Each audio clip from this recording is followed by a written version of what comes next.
And we are live. Good afternoon, everyone. Oh my goodness, I can't believe it. It's Happy Sunday. I know some of you are joining by Facebook or Facebook group. Some of you are joining by YouTube. And I just want to say a big thank you for joining again on another Sunday for season 4, episode 2 of Real Talk with Marsha-Ann. And you know that this is such a near and dear, I would say, a passion project of mine. And it really is because God has blessed me with connecting with some amazing people who are able to share their journey and share their story. And the mission of Real Talk, I'm going to become a lot more laser focused in season 4 and beyond, because the mission of Real Talk is not just only to ensure that I use this platform to engage, encourage, and empower other women, especially to ensure that we transform our lives to one of purpose, passion, and prosperity. But I also have a very, very, very, very big heart towards ensuring that we openly talk about overcoming our limits, owning our greatness and purpose. And I believe that God has designed all of us a long life's journey. If we are honest with one another, we have had our fair share of limitations, we have had our obstacles to overcome. Some of us are still going through, and life is not meant to be easy, but it's how we overcome these challenges that really determines how much we embrace the greatness that's within us, as well as embracing our purpose. The word purpose is near and dear to me too, because a lot of us need to just accept that we did not come on this planet to just live and expire. We came on this planet with a mission. Hi, you made it. Hi, Ashley. We all came on this planet in an effort to ensure that we live a fulfilled life. And everybody's chapter is going to be different. Everybody's book is going to be different. But what's most important is that we choose each day when we rise, other than giving God thanks for life, we really need to ask for our steps to get ordered.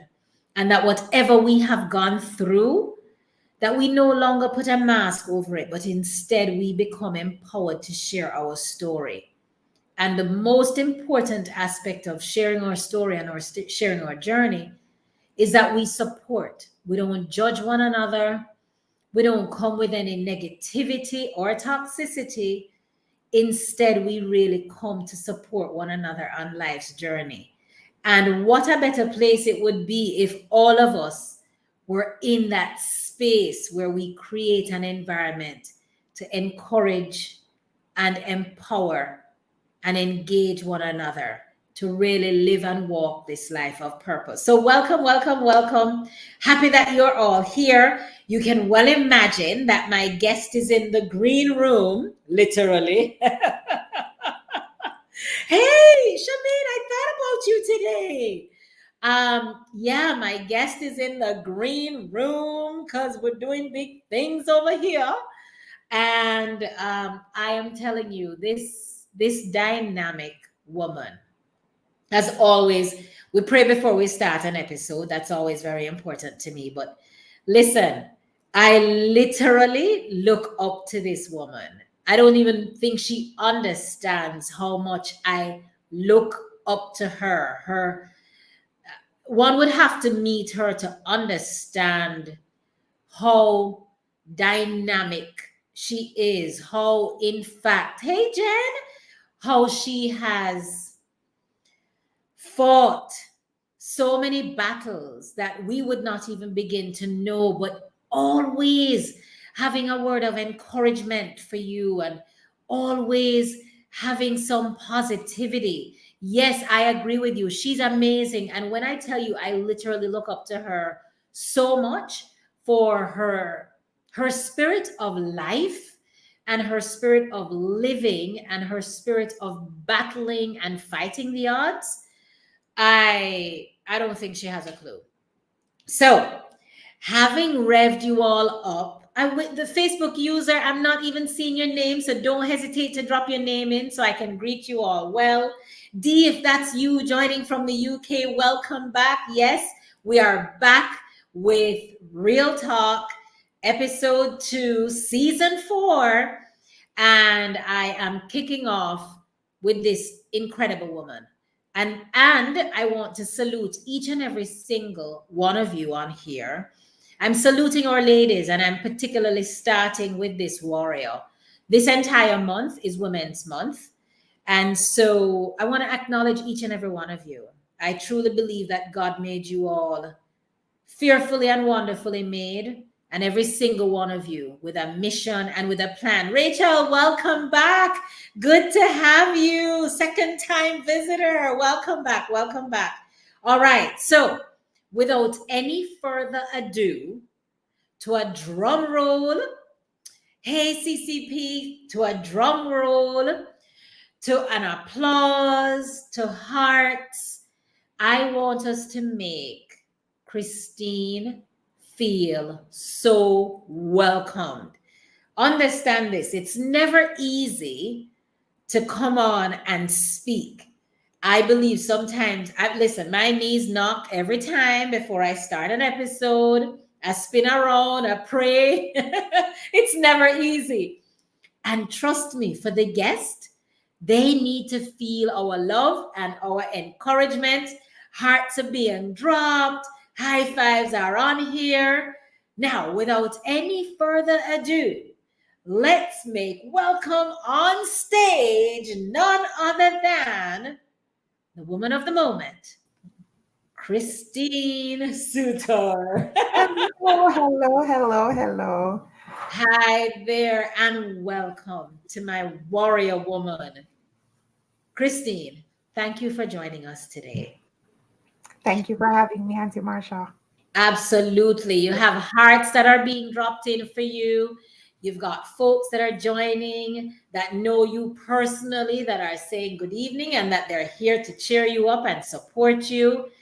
And we want you to know that God has a purpose and a plan for you. And the fact that you have committed to sharing your time with us means so much.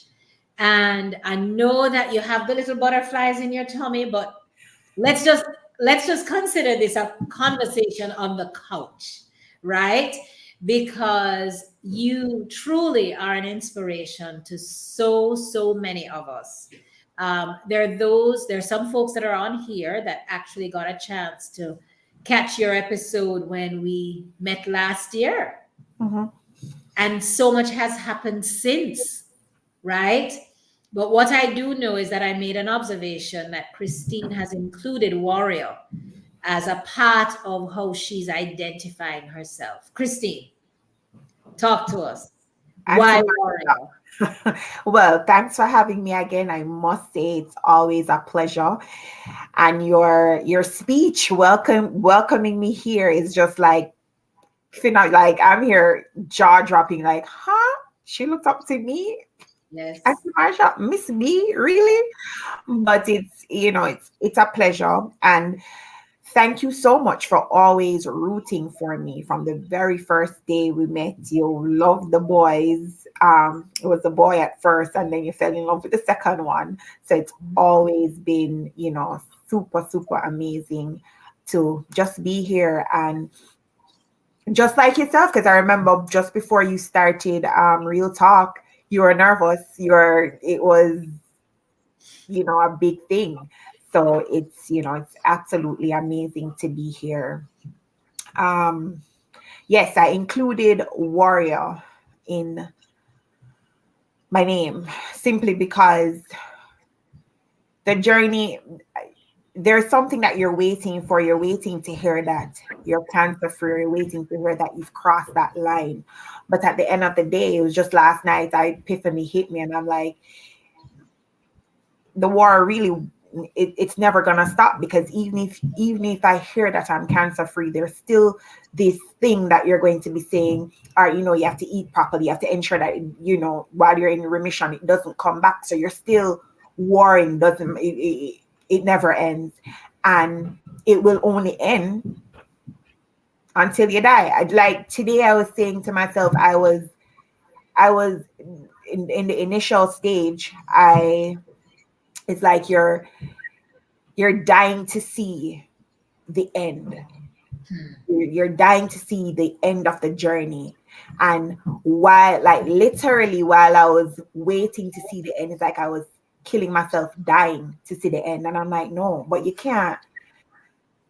You're going to kill yourself before you reach the end. So why not live through the journey until the end? You know what I mean? So it's just like, why wait until the end when you can live right now? I every day I get up when everybody said, Christine, how are you? I say, I'm walking, I'm talking. So that means I'm good, I'm great. There is one time in your life where certain things were taken for granted. I've learned not to take certain things for granted anymore. They say you never miss, you never appreciate your foot until it's gone. And that's pretty much what it is. And that's what it means when it says you're broken for your purpose. To me, that's what it is. Because it makes you realize that there's literally purpose in every single thing. It doesn't matter what, just the little thing, there's purpose in it. And that was what made me change my name to Warrior Queen. Everybody used to call me the Warrior, and I'm like, it's not that it's serious, but it's going through. Right. And then I said, well, maybe if it was somebody else in my shoes, they probably wouldn't be able to handle it. I know for one, my mother wouldn't be able to handle it if she was in my shoes. So I look at it as being grateful that God has, when the saying says that God never gives you more than what you can bear, that's what it is. Sometimes I ask God, why me? But in asking God, why me, I'm living to see why me. Wow. If you understand what I mean. Christine, have you always had that mental fortitude, or was this forced upon you because of your diagnosis? Tell us more. I think I always had it, but since my diagnosis, like it came out more. It was my moment to, because ever since growing up, I've always seen persons, speaking, and I'm like, God, I wish I was this eloquent, or I wish I was this. I'm a shy person naturally, very, very shy. I'll probably have a one-on-one conversation with somebody, but to speak in front of a large audience is like nervy, and I forget everything. But mentally, I think I was always there. It was just that I probably didn't have a reason to come out. So this gave me a reason to, impact people then, because it was going through my journey. I realized that we're not really just here just to live and eat and sleep. There is something else. There has to be something else. So I think, I'm not saying that God gave me the illness, right, but he didn't prevent it from happening, simply because he knew that I am a stronger person. He knew that there is more in me. So it's only when I'm between a rock and a hard place that I will tend to go hard. And I think that's what he wants. I tend to be very complacent. So everything is going out okay. You're just existing, you're just going. And I think at that point, I think in everybody's life at one point before you die, there is a purpose, and it's just for you to dive in, do what you have to do to let that purpose be birthed. And I think that's what happened. At one point I was saying, but God, why cancer? Could nothing else, why something so life-threatening? But I stopped asking that question, and the fact that I'm walking and talking, I just go with the flow. It's just like, there was a point in my life where it was so hard for me to make decisions. It was always ifing and butting, and is this the right decision? Is this not the right decision? And I heard someone, I think it was last night or this morning, said, it's just like when you have a sat nav. If you realize that sometimes you might take a wrong turn, but that sat nav never scream at you and say, "Oh, you took a wrong turn." And it's just like with God, it's just like you take you take a turn, but He always tries to find a way to, navigate you back to Him in His path, in His will, in His direction. So it's pretty much something like that. So I probably was straying along the line, and God said, "No, no, no. We have to pull you back in. We have to pull you back in." So this is just the road to get there. I am blown away. And as it said best here, such strength, such courage, such acceptance. I believe that for me is a big part of that warrior mindset. Your sense of acceptance and then embracing to understand what I believe all of us need to take from this. We are to live now. Mm-hmm. We can't be living to die, living with the fear of what's at the end. And Cheryl, you have to start dropping your nuggets in, because that is such a powerful statement that you have made that should put us all in an arresting place to say, are we truly living now? Or are we focused so much on the end that we're distracted by the end? Mm-hmm. Yeah. When you have had your deep, dark valley moments, the moments where the pain is agonizing, you're waiting on test results, you are waiting to hear what the doctor has to say.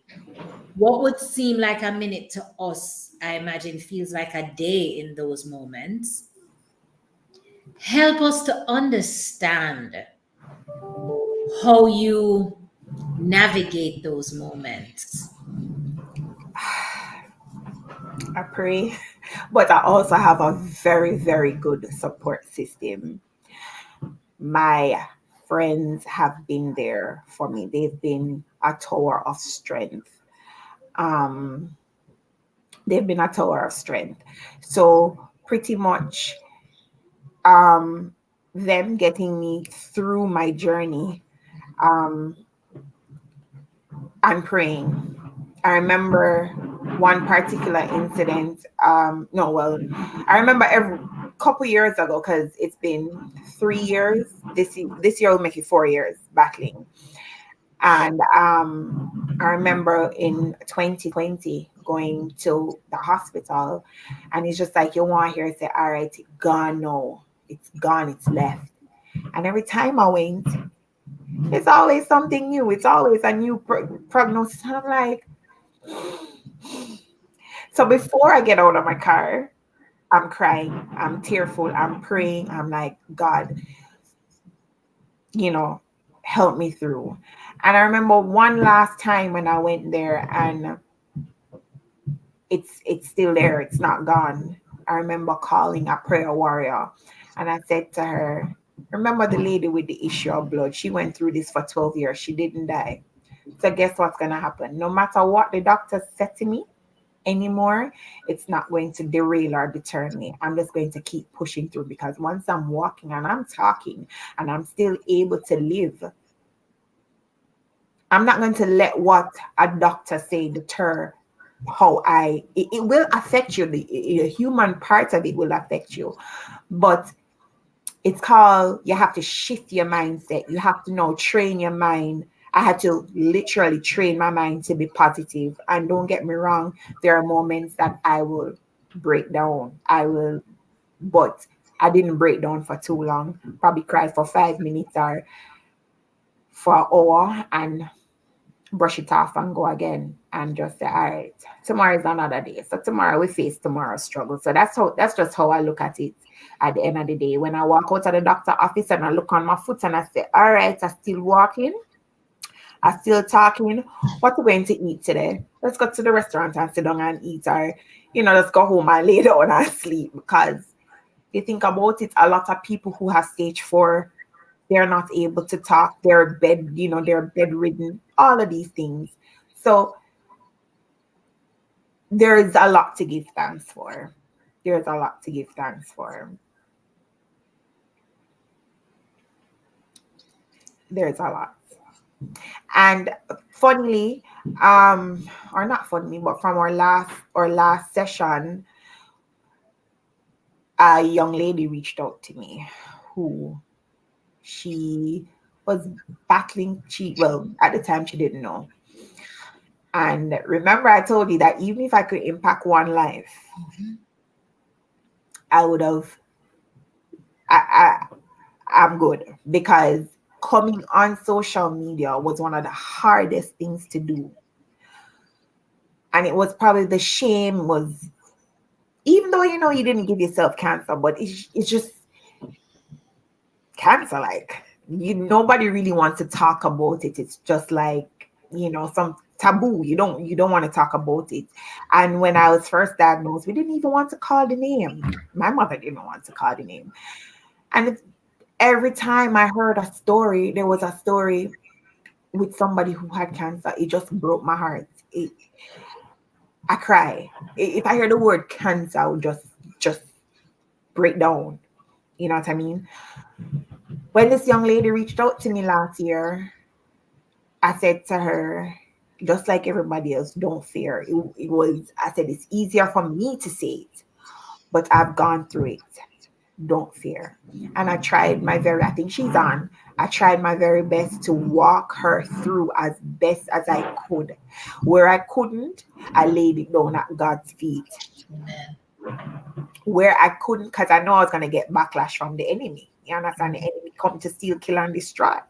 So when in praying for her, I had to ask for backup, because at the end of the day, the enemy is going to come, because he wants to take everybody down without a shadow of a doubt. So I had to ask for backup. And where I remember there's nights I went to my bed and I'm praying for her, and I felt so weary. I'm so weary. And I woke up the next morning and I would go on a prayer meeting and I just send her name in, and I was like, God, you have to come through. And it's not like I'm putting God through a test, but if him do it 2,000 years ago, he can do it today. Amen. And I want the miracle to be on her. You understand? Because when she told me she's not able to walk, and it hurts, because at the same time it was fear that made it reach that far. It could have happened to me as well. It could have happened. So I'm just happy that I impacted her life and helping her through her journey. So those are the moments that help me to get through hearing what the doctors have to say, or waiting on a report, or waiting for something. There's always something that you're waiting for. There's always something. And I will share this because since my GoFundMe page, I have not updated it. So since then, persons would have known that I was HER2 positive. We did a rebiopsy because we just couldn't understand why none of the medications weren't working. We did a rebiopsy and it came back that I was actually ER positive, and hence probably why the medications weren't working. Since then, I did a laparoscopic oophorectomy where I had both ovaries removed. That was sometime last month that I did that. And no, it wasn't that the cancer was in my ovaries. It was just that since it was hormone driven by HER2, they want to ensure that they stop as much as the estrogen level. So I'm in menopause right now, basically. So they want to make sure that they stop most of the estrogen from producing to feed the tumors. So as I say, it's always a battle. But I thank God. I thank God for my boys. I thank God for my supporters. I have another young lady online that she has been a tower of strength as well. And she's also a warrior. And she's like my twin flame. We since and I reached out to her because I saw her story online on Instagram. And when I tell you, Auntie Marsha, that is my twin flame, she is my twin flame. Our stories are so similar, so similar. And her name is Jody and Maxwell. Her stories are so similar. So we speak to each other literally every day just to ensure that we're giving each other that power talk. And she's just been a fabulous person through these last parts of, my journey. I can barely speak. But it's one of those things that we go through, and I'm not preaching, but just to, as I said before, it's not that I'm testing God, but sometimes it's just like I'm Daniel in the den. It's not if God is going to take me out. I know He's going to take me out, because if He can take Daniel out of the lion's den, I know that me in my den, in my lion's den right now, it's a process. It's a process to the purpose. You're painting through the purpose then.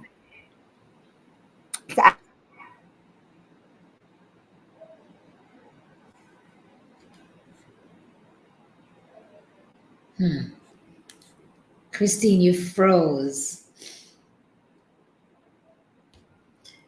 Those of us who know how to pray know that this message, this live, is to set us free and to give her a platform to speak.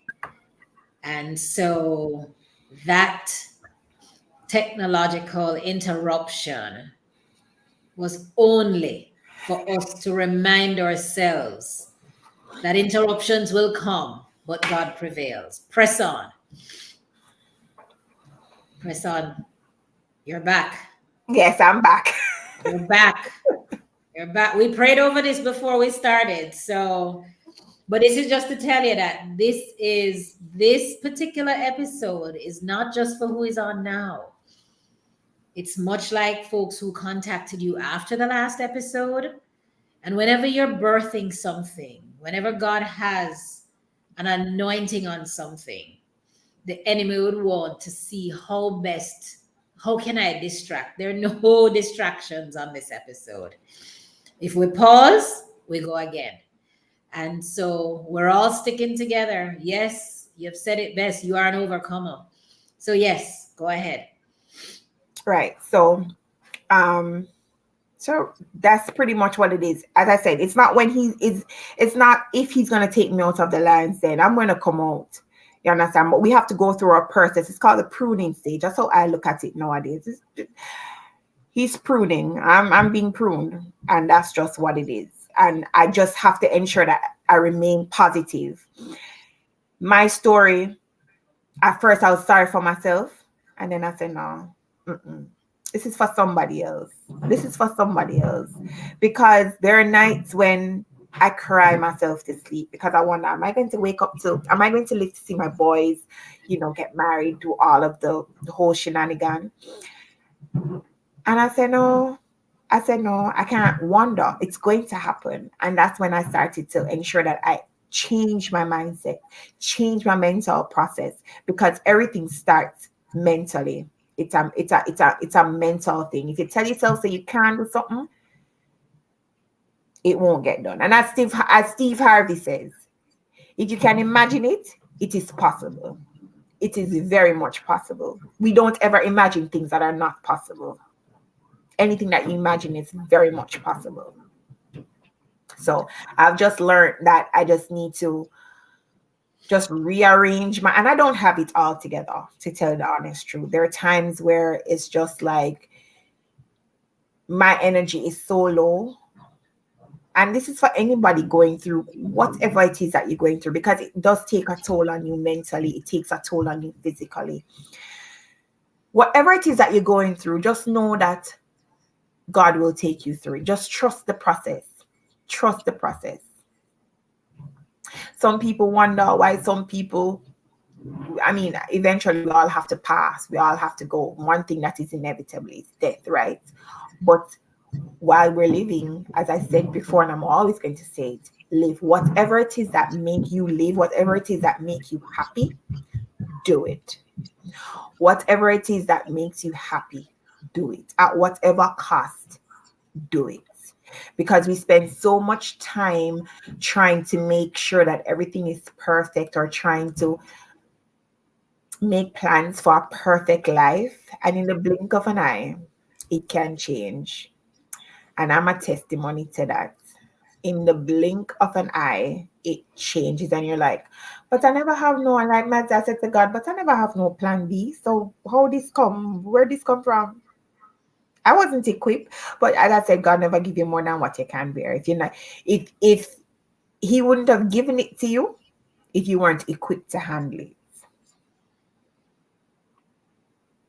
And as I said before, he gives his strongest soldier the hardest battles. It's to fight. Hardest battles. But as I said, it's made me stronger. It's made me stronger, made me look on life a whole lot differently. It lets me appreciate the little things in life. It makes me, it just gives you a sense of purpose, and you're like, all right, what's next? How are we going to do this? Is when I'll divulge a little bit. When I started doing makeup, and I remember saying this to Jody, I didn't have any talent in makeup, none whatsoever, but it was something that I love to do. It's something that it was a learned talent, put it that way. I wasn't born creative. Well, maybe, but maybe I was, but I never looked into it that much. But I tell you, my journey have caused me to be so intentional. It has caused me to be very intentional. So whatever I do it. It has to have purpose. It has to bring me to another step in my life. I just don't do things because I want to do it. It has to be intentional. It has to take me to another step in my life then for me to do it. So if it's not going to take me to another step in my life, I'm not going to do it. And it's same thing for persons, whether you're going through something or not. Whatever you're doing in your life, ensure that it's bringing purpose, ensure that it's intentional. Because at the end of I wasn't living intentional prior to my journey. I was just existing. I was just doing whatever whenever there was nothing intentional with what I was doing. Right? Because nobody ever think that you're going to get sick. We all know we're going to die, but we just thinking says old age go kill us, right? And we plan and we plan and we plan and we plan. We buy a house, we buy a car, we make family and all these things. But I wasn't living for the purpose of God. And at one point in our life, I said, God have to reel us in and say, look here, it's for his glory. It's not for man, it's for him. So all of this is for God. I was broken for God. Let's just put it that way. Because he's birthing something in me that is going to highlight him, or that is highlighting him. And I always say, if I'm going to be the one or one of those persons, I'm probably not a prayer warrior. I'm probably not an evangelist, but whatever it is that my purpose is to bring people to his kingdom, I'm all for it. I'm all for it. And while we grow and get older, our attitudes change to a lot of things, right? Or mindset change, because things that the 20-year-old me would not be thinking like this now. So a lot of people might look at me and say, oh, you've changed, but I have to change because the world is changing. The world is changing. So you can't remain the same in a changing world. That's just not possible. So a lot of times I look in the mirror and I'm like, oh, if I will still have my friends, because I've probably changed, or but then I say, whoever needs to be with me will be with me. That's it. To the next level, whoever needs to be with me will be with me. So that's the stance that I've taken. And that's what I'm trying to, tell persons out there that You might go to the doctor and you might hear the worst diagnosis ever. What are you going to do? Are you going to lay down and cry? Are you going to get up and prove to these doctors that God is the ultimate healer? The doctors tell me that the treatment is a treatment, it's not a cure. They've told me that. But I tell them, my God says different. So no matter how long I go through this, I will be healed permanently from this. And I'm sticking by it. I'm sticking by it. And that's just what it is. So I want to tell persons out there, no matter what you're going through, no matter what you're going through. I went to church today and the pastor said, he said something like, you'll overcome. A true Christian always overcomes. Always overcome, no matter how dark the night may seem. You will overcome.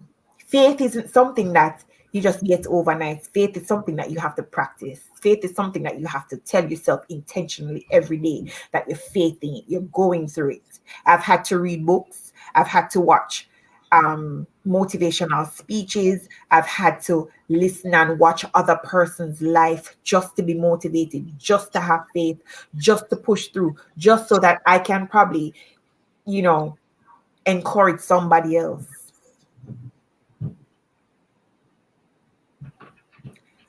The first time, the surgery that I did, not that I wasn't thinking it was a major surgery, but everybody had to tell me, Christine, it's a major surgery. What are you doing? I said, I'm not going to make it keep me down. I'm not going to lay down in bed. I probably won't lift up the baby, but I'm not going to lay down in bed. You know what I mean? And like my aunt had to sit down and tell me, she had to say, Christine, you did a major surgery. You have to relax. But there is no, anybody knows me, there is no relax mode in me. I have to keep going. And probably that's why my boys are so active. I just have to keep going.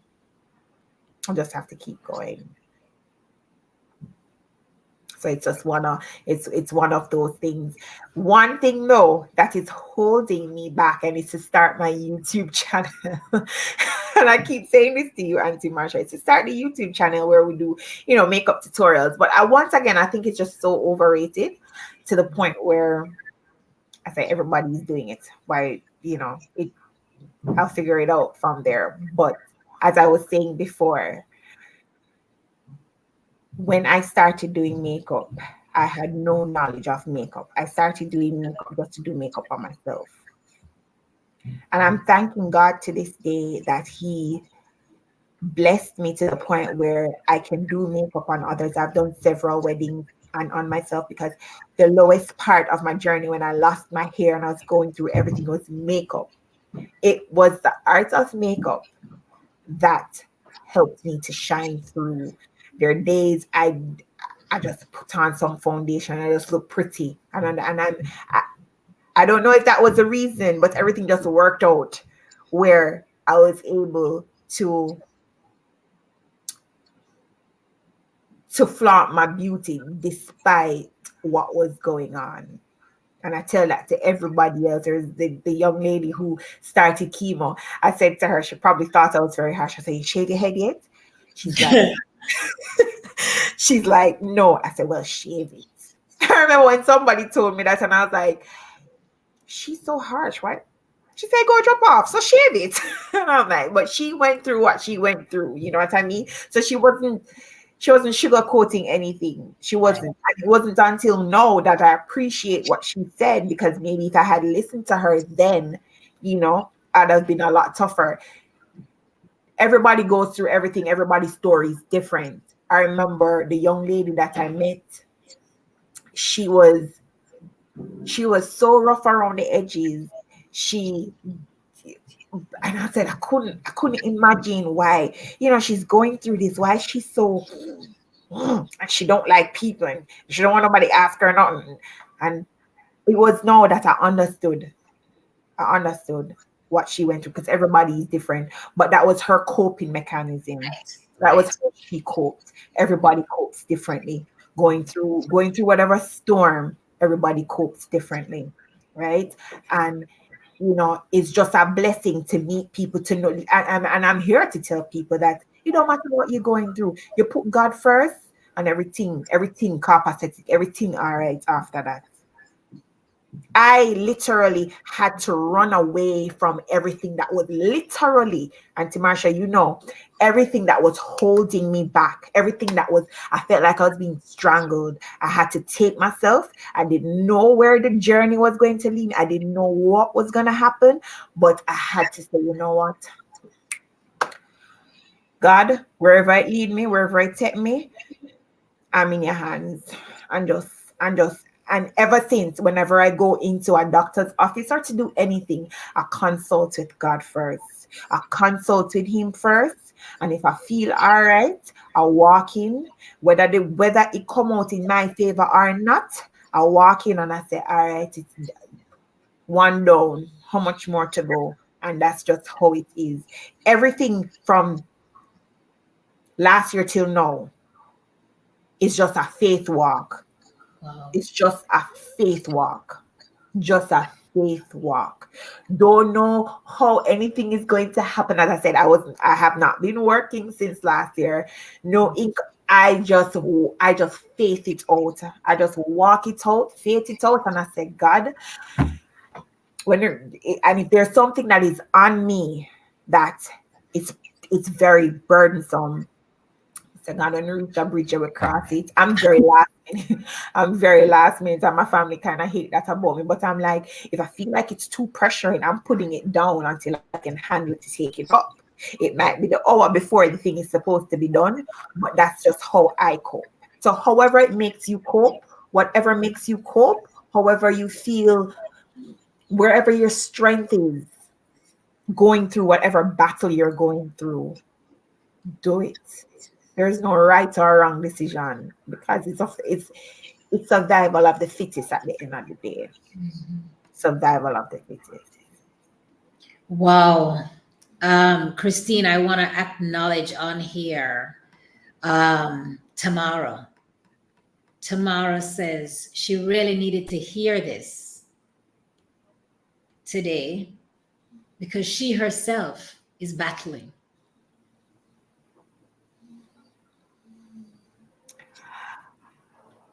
Um, there are more warriors on here. And if Tamara wants to reach out where we can support her, that we are more than welcome. Jody and I can, if she wants, because not everybody is ready to talk. But Auntie Marsha, every other day or every other person has cancer. And it brings me to tears because every time I open my phone, it's a cancer story and it burdens my heart. And we don't know what kind of demon this, but we know that we have to fight it at the end of the day, because we're God's children, and he gave us a life where it's to prosper us. It wasn't to battle all of these things, right? So what I had to do to go through my journey, I had to change my mindset. I had to listen. There was TD Jakes, there was Joel Austin, there was Sarah Jakes. Those were the people that were taking me through, other than the persons who I met along the way that helped me through. When I started to talk was when I started to get my healing. And the doctors might don't see me heal yet, but that's when I started to get my healing. Right. And and for ladies who think that, because I thought it could never happen to me, my mother can tell you. There were two things I said I didn't want: Alzheimer's and cancer. My mother said, when she said it to me, I broke down. I thought I couldn't get it. Never run in my family, nothing like that. And it's still not in my family. I'm still negative for the BRCA gene. But it can happen, because what happened is, what people don't realize is stress is a major factor. We stress over everything and we don't even know that we're stressing. And I say it again. I went through a mental breakdown in 2017. And it was from there Cancer isn't something that come overnight. It's just that we don't we're not really intentional. When our body talks to us, we don't listen. We I didn't do regular checkups. And I don't even think that if I did regular checkups, a doctor would find out. But it's also imperative that you do your regular checkups. You go to your gynecologist. You ensure that you're doing your self-testing. If you feel something abnormal, find out what it is. Because even though we fear that we're going to find out that it is cancer, early detection matters. Early detection matters. Why I say this is because for me, I was diagnosed when I was 7 months pregnant. I opted to wait until after I had my child to do anything. Probably if I wasn't pregnant, it would have been a quick breeze and I'd have been out.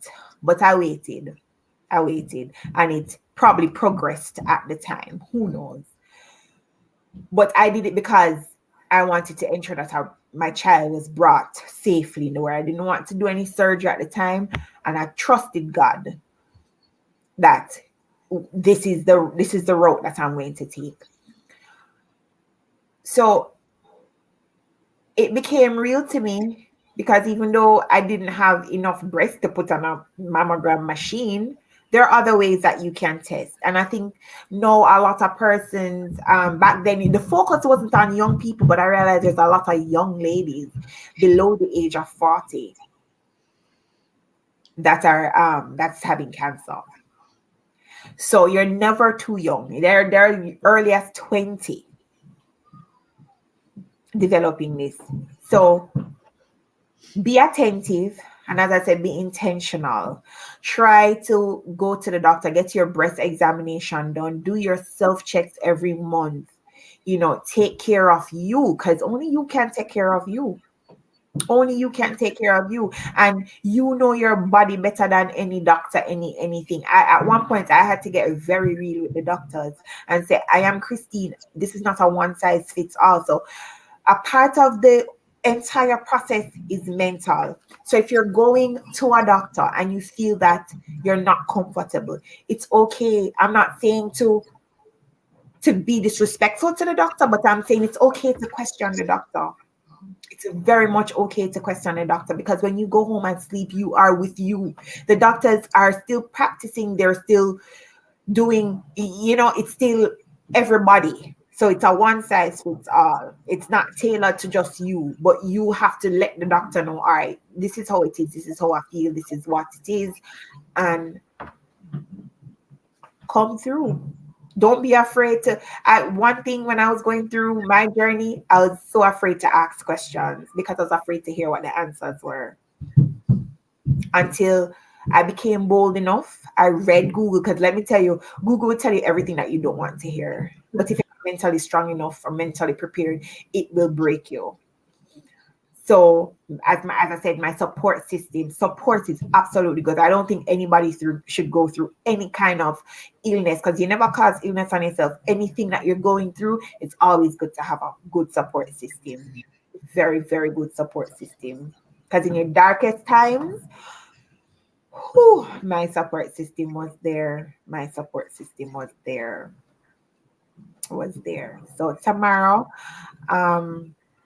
as I said, feel free. You can reach out to me. You can DM me on Instagram, and we can talk more. Anybody, I'm open to speaking to anybody.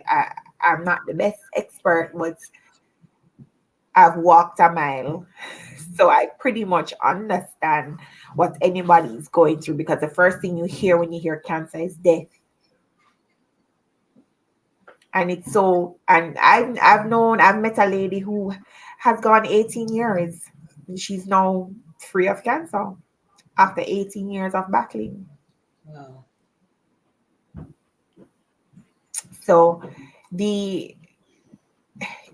it's just always good to the devil, the enemy will always put negativity in our mind. He always puts negativity in our mind. He wants you to feel as if you're just never good enough. Who are you serving? Which God are you serving? The God who did all of this to you? That is what the devil wants to put in your head. But we have to fight it off. We have to fight it off. And every day is a fight. Every single day you get up, it's a fight. Every single day. There are times when I was in so much pain that I couldn't even pray. I remember going to the bathroom. The 1st of January, I'm going to the bathroom. And I got up and there was just this sharp pain in my back. I didn't know it was the side effects from the medication. And the way how the pain lit me, I was like, God, if you're not going to take the pain, take me, because I can't go through this no more. Wow. I can't do this. I can't do this. And that was the first time. I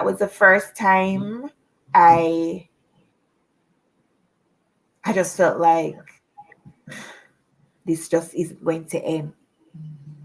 And then I had to draw from a motivational speech. And there's always a word in time. Always. And then it tells you there's battles and there's blessing. As long as you're alive, you're going to go through battles and blessing. It's something that never ends. You can either choose to die or go through your battles and your blessing and come out victorious. Yes. So that is pretty much the stance that I have taken. I don't get it right every day. Sometimes I have to take up my phone and call somebody and say, hey, I need some emotional support here because a girl is tired. But for the most part, it's been pretty good. I can't complain. I'm still alive. There's so many persons who I have done chemo with that has passed and gone. Many. So it has to be so hard. Auntie Marsha, the hardest one was the young man was Asia's friend. That was the hardest one. Mm-hmm. That was one of the hardest ones because I sat beside him and it lit me for 6. Mm-hmm. That was an emotional one for me. Very emotional. But I had to use it to propel me to go forward. Because you realize that, death is certain. It's one of the things that are certain. But I say, I'm not ready to go yet, God, until I have fulfilled my purpose. I'm a late bloomer. So God, spare me. It's true. I am a late bloomer. So I just ask God to spare me for my purpose.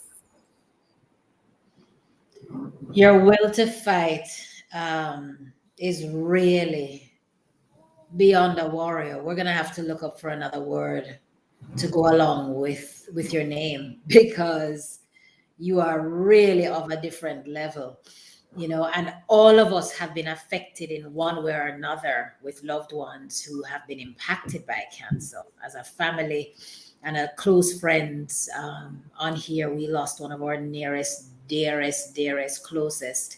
That kind of messed me up last year. And the support that you speak of for anyone going through anything like you say, going alone has to be the hardest journey. Mm-hmm. Mm-hmm. But going with God and support of people who are coming alongside, not negative nillies who are speaking, oh, woe is me. Oh, and I don't mean to interrupt you, but for persons battling anything, you have to ask for that spirit of discernment because the energy you feed off people's energy. I literally had to tell a family member, say, listen up, no, it's not the time, because the questions that were being asked was like, live not. It's like she was basically saying that I'm supposed to do everything that I'm supposed to do now because you don't know when you're going to die. So I had to say to her, did you put an expiration date on my life? I had to dismiss her. And don't be afraid to dismiss If you feel like you need to dismiss somebody, respectfully dismiss them, because energy is important. Positive energy is important. And anybody who ain't feeding you positive energy, you have to put them on the sideline. Over to you, Auntie Marsha. This is so true from my nearest and dearest. She says supporters are also warriors. That's a fact. Because they have to have the strength to soldier up, right? And I refer to it as like when you're undergirded. You can't, this is not a walk to walk alone in any aspect. And you have reinforced that today. And the whole mental fortitude. Listen, I just want you to know that you are made to help, guide, encourage others. I know you mentioned not loving social media, but already we've identified on here that you are already blessing others that will need to hear from you, right? And there are others who are not necessarily, they may not have a battle specifically with this, but they're going through other battles, and your approach and your guidance and your words and your direction and your help and your conviction and your courage have brought so much to light and life for us, Christine. How old are the boys now? 3 and 9. 3 and 9. So your 3-year-old has journeyed through all of this with you because you were first diagnosed at 7 months. At 7 months. At 7 months. So he's been there. And because he's active, he's very active. He's I not, know that. has not slowed down. He's a handful. And there are days I wonder. I'm just glad that on my weakest days, I had somebody to help me to keep him, because there are times I look at him and just tears run from my eye because I just couldn't move. I just couldn't do it. I was just like, and I'm just glad that my support system is just incredible.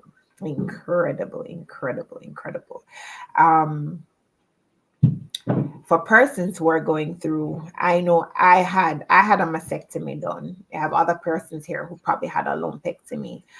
But as I said before, consult with God, because it can be very draining making a decision whether you should cut off your breast or you should do whatever it is. I remember I had a friend, her name is Martina. She told me, she said, Christine, cut it off. Cut it off. You can always get a new one. And I was throwing that out there because I know that's the first thing persons would say is they're going to lose their breasts. You're going to lose your womanhood. Like, how do you do this? And I went through that. And I just have to say, I've survived. And I'm still here. And whatever it is, I'm still going to survive. I just had to put that out there for persons. Maybe somebody's wondering, oh, they have to cut off the breast. It's either your breast or your life. That's how I looked at it. I struggled though. I still am, but it only gets better. It can't be an easy decision. I cannot even imagine, but I do have very good girlfriends and other associates who had to make the tough decision, but they weighed it just like you expressed a while ago. Do I keep for the cosmetic purposes and the womanhood side of it, or do I identify the impact of getting rid of, making that tough decision, removing it so that I can really ensure a better fight for life and for this.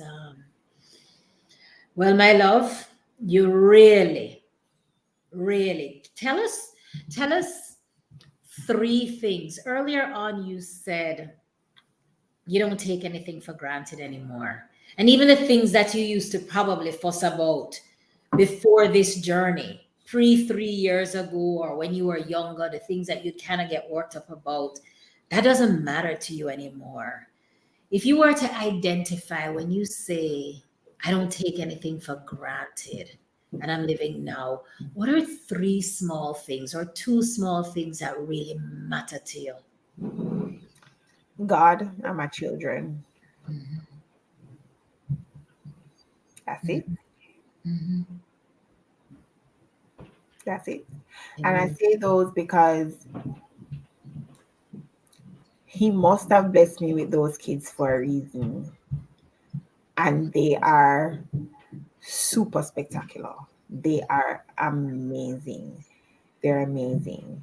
Caden, for one, he wasn't with me for a period of time. And the moment he came, he's like, Mommy, is there a church nearby? And I had to get up and go find a church because he's been dying to go to a church. And mind you, it's not to sit down and listen to the sermon of the preacher, but the fact that he wants to go there is a step in the right direction. So Mhm, we found a church and he made it our home for now. And mhm. yeah, they continue to inspire me, they continue to push me, they continue to just, he doesn't talk about what mommy's going through, but he knows mommy's going through something. But yeah, those two boys, those two boys. Having met them both, really beyond a blessing, beyond a blessing. Really, they are. Christine, according to this course of treatment that you're on now, according to what the doctors would say, are there several more courses that you need to be going through and then you pause? Anything you wish to share? Okay, so at the moment, I'm not doing intravenous chemo, which means that the whole hair fall off, targeting all the cells, killing all the cells. We're doing a targeted treatment. So it's you take pills. Pretty much they want to tell me I'm going to take it for a lifetime, but I say different. God says different. So pretty much you take the pills for 3 weeks, you take a break for a week, and we do it for 3 cycles. And after the 3 cycles, we go in for a CT scan. So I am due a CT scan the end of this month, and that has been scheduled, I think, for the 31st of March. And then you see what's the progression, what is happening from there, and we take it from there. So if the tumors are reacting to the treatment, then I think they will continue. Um, we just take it from there and see what happens. And the last time the tumor, where are they working on those tumors now? The What? bone and the lung. That's where it had spread to. So it had spread to the bone and both lungs. Yeah. Well, the same faith that has brought you here. We also know you have not been able to work from last year, Right. and could not even work continuously prior to that. Um, and I know that deep in your heart, you had postponed the whole making the GoFundMe um, a matter of awareness for most folks. But the truth is, a big part of support does include that. And I would definitely want us, those of us who can, there's no seed that's too small. And I will speak and say, absolutely, let us. Is the link still in your Instagram? I think so. Yes, I think it You're not I even think kidding. it is. I think I had the mentality to take it down just because I wanted to probably update persons to let them know exactly what has been happening since persons have has donated, but I haven't gotten around to it yet. But I believe the link is still there. I think I took it down from my business page, but I think it's still on my personal page. Okay, I certainly hope it is. And I didn't know it had gotten to the lungs. Long. It got Lung. there. It got there 2020. That was the last diagnosis that just threw me over the wall, and I was just like,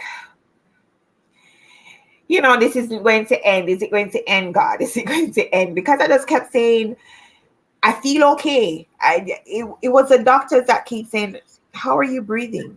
And I'm like, but remember, we're wearing masks. At one point, I was wondering, am I having breathing problems?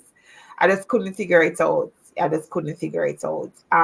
didn't start having breathing issues until this year, but that was just a side effect of I literally had shots of it. Like I literally was gasping for air. And this was the 1st of January. I swear I thought I was going to die. Lord, I don't wish I was my worst enemy.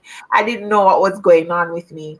And I didn't call, and they wanted to take me to the emergency room. My mom called and she's like, why don't I'm like, nope, I'm not going anywhere. And it was a Sunday. We were going to do church. We were going to do online service. And I'm like, no, this is a work of the enemy. No, this is a distraction. And I sat down there, gasping for air, and I listening to the sermon. I said, this too shall pass. This too shall pass. Because I wasn't going to go anywhere. And it did pass after the ceremony. It did pass. And that's another thing why I tell persons to be intentional. You see, once you know what is happening to you, it makes it a lot easier. It makes it a lot easier to pray for what you want, because you know exactly what is happening to you. When persons say pray for me, and you're like, what exactly? Where am I taking it from? What do you want God to do for you? Tell me what you want God to do. So I had to lay it out at his feet. Yeah, man, I had to get really radical, and I had to lay it out, and I said, God, remember, this is your promise. This is what you promised me. It is there. I can go back. I have evidence. You understand me? I have evidence. It is there. And I started to just write down scriptures, and I wrote them in reading, and I read them over my life, because at the end of the day, it wasn't fear, but it was the fact that, as I said before, if God did it 2,000 years ago, he can do it for me. He can do it for anybody, but it's a matter of belief. It's a matter of belief. I know persons who have lived with doctors say, oh, you only have X amount of time to live. But God said different.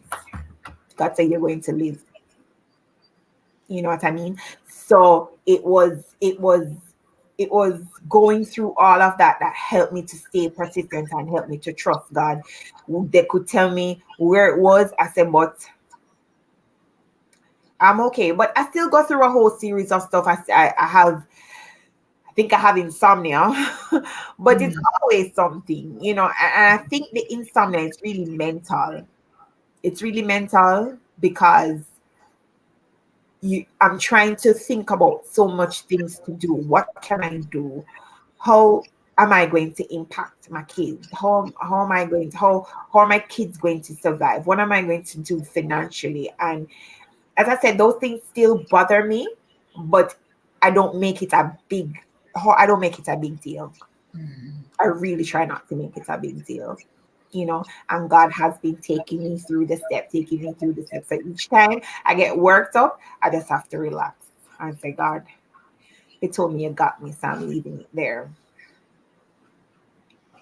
Well,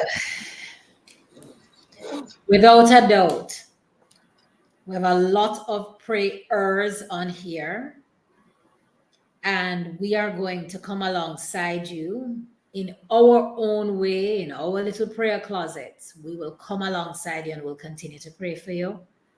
For those of us who decide to sow a seed, even if we sowed before, I say let's take the time out to sow again, as long as we can. And we're not going to keep you sitting up any longer, Christine. Oh no, that's fine. I see you adjusting, so I'm not. No, because I'm on YouTube, so I'm looking at the comments as well. Okay. Yeah, you have so many comments that will refresh and water your soul after as well, right?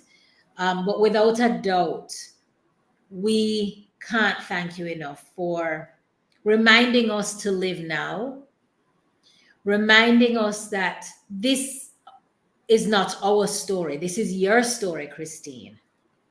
But the fact that you have shared your story with us is to remind each and every one of us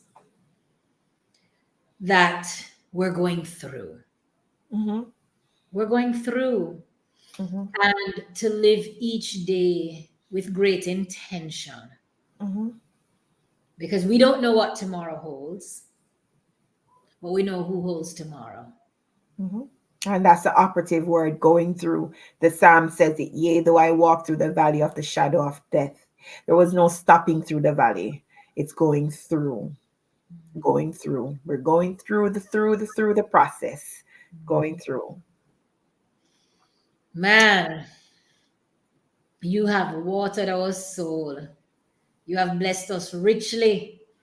I knew I wanted the warrior in you to come out. And when we prayed before we started, we're like, just let it go as God leads you. Mhm.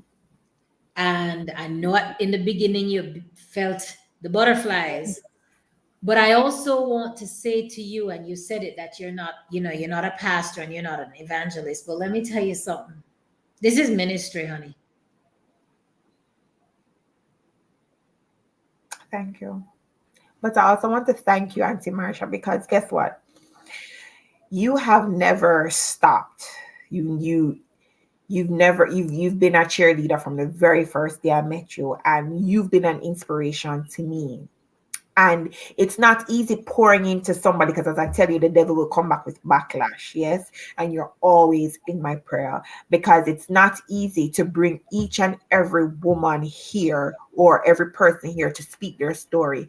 And then, because what you're doing is you're showing people who God really is. The devil don't like that. So he comes even stronger to try to attack. He doesn't like it. So I have to get down on my knees and I have to pray for you. You know what I mean? I have to ensure that you're covered under the blood, because the attacks will come. And we have to ensure that we can never go to war without our weapons. And Tamasha, I want you to equip yourself with the weapons when you're going to war, because this is a war you're fighting. It's people's life that we're nurturing and nourishing people's life, and the enemy don't want that. The enemy don't want it. I'm not even doing this for me. This is all God. Because when I came on, I said, less of me and more of you, Holy Spirit. Yeah. Have your way. Have your way.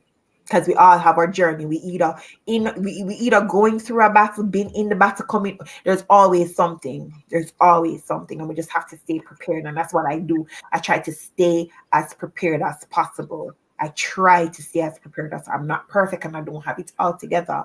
But I really try to stay at his feet and to stay in his word, to stay grounded. But I'm a work in progress. We really are. Thank you for watering my soul and for lifting me up. We are stronger together when we lift up one another. And this episode tonight is going to break chains for many. Not for who is just here, but for those who need it at 2 o'clock in the morning. My mission has never been about numbers. My mission is God use me to impact on one. And that one might just be in the deepest, darkest, lowest valley moment. And they'll catch the replay when they need it most. So I thank you for your obedience, Christine. Thank you. I thank you for saying yes to joining. And I thank you for your boldness to sharing, because I know it wasn't easy for you to say yes. But because this is ministry, ministry is not behind a podium. You are the church without walls. Amen. Yeah. And so if your testimony is shared on repeat, you're giving hope, you're giving love, you're giving joy, you're giving peace, you're giving kindness, goodness, gentleness, and you are proving self control. The fruit of the Spirit reigns in and through you. And so I want to acknowledge all the warriors that are on here, those who have fought and continue to fight, I want to acknowledge the supporters, and I want to acknowledge those who have had to see their loved ones depart because of this. But tonight we're reminded, together we're stronger. We're indeed stronger together. Amen. Christine, we love you. Just like how we cheered her on to come on stage, please give her your closing celebratory comments and tell her thank you for being open enough to share with us. I want you to know that she turned off her alarm because her medication is due at 7 o'clock. And she turned it off for us. So you know I'm going to tell everybody goodbye, that she can take her meds on time. But I'm also going to ask God to give me the courage to say a short prayer. Yes. Because I know that I am not able to speak too long without breaking. So, for those of us who can, wherever you are, let us pray. Father, we come before you this evening and we lift up your daughter who is fearfully and wonderfully made. She's the apple of your eye. Father, we want to thank you for her obedience. We want to thank you for her courage. We want to thank you for the boldness that's on her like Elijah. We want to thank you that she walks alongside you. We want to thank you that in the midnight hour you would remind her to be anxious for nothing but in everything pray and continue to pray. We want to thank you that you have given her and will give her long life, that the boys that she has, Lord, those little priestly like boys, those young kings, we thank you, Lord, that you have them covered. Cover their minds from any concerns that they may have for their mom. And we want you to lift them up as mighty men of valor that are here to walk alongside her. You've given her one for the left and right of her to carry her when she can't carry herself. We thank you that we have this spirit of togetherness tonight, that we have met together not by chance or coincidence, but that we would want to remind Christine that she is not alone. Tamara is not alone. Jody is not alone. And all the others that are on here and those who will listen in that are not on here now, you would want them to have one word, and that is you will never leave them nor forsake them. So in the midnight hour, may they cry out to you, Abba Father. And for those of us who are here, may we never take for granted the gift of life. We're reminded tonight to live. Live today. Don't postpone it. Don't delay it. Don't worry about tomorrow. But may we live today, knowing that this is all we have and that we're only operating on grace and mercy. I want to thank you for the fulfillment of purpose in each and every one of us, and in particular for your daughter, Christine. Rise her up and allow her to use her voice, her story, and her testimony to be a blessing to others today and beyond. Want to pray for financial resources and all of the resources that she needs to continue her treatment, because we know that a testimony is coming, even greater than this. And we give thanks and praise in no other name than our dear namesake. In our Father's name we pray. Amen. Amen and amen. Thank you for having me, Auntie Marsha. We pray back into Amen. you. All right. Yes, thank you. Thank Do you. you know what? Since praying, there is an illumination that has come over my face and your face, and I hope everyone has felt a lifting. Bigger, better. God is in control. Everyone else, bye. Christine, stay on for a quick minute. Okay. And bye, everyone. Thank you so much for joining and ending the broadcast.